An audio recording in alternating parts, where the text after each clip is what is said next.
කවි පොත ඔබ යතේ තියෙනවා නම් 8 වෙනි කවිය කවි 48කින් යුත් මේ කවි පොතේ 8 වෙනි කවිය කේතුමතියේ අවසන් කාලය. මෙවර අයවැයෙන් වැඩිහිටි දීමනාව වැඩි කෙරේ. පුවතක්. කියනකොට පත්තරේ දැනුනේම බයක්.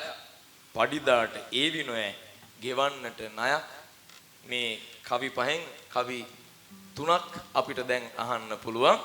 ඉන් නොකියවෙන නොගෑයෙන කවියක් මටත් කියන්න හිතුණා. මටත් සීනිය ඇයට සීනිය 200 ගානෙන් මනින්න හෙටත් ඉව්වොත් කන්න පුළුවනි සම්බෝලේ හරි තලාන. ඇටත් ගෙවිලා ආතරයිටිස් ක්ලිනික් යනවද අහන්න.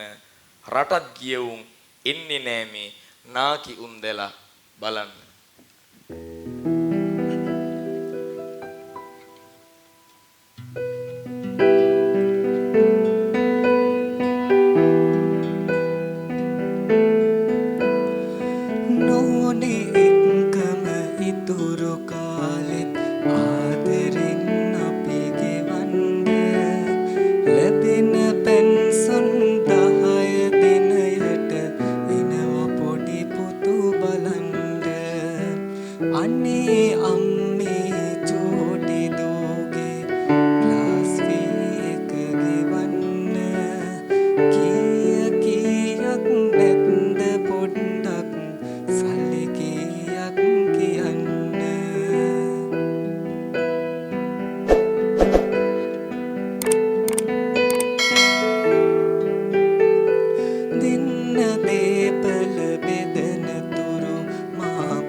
සියලු සම්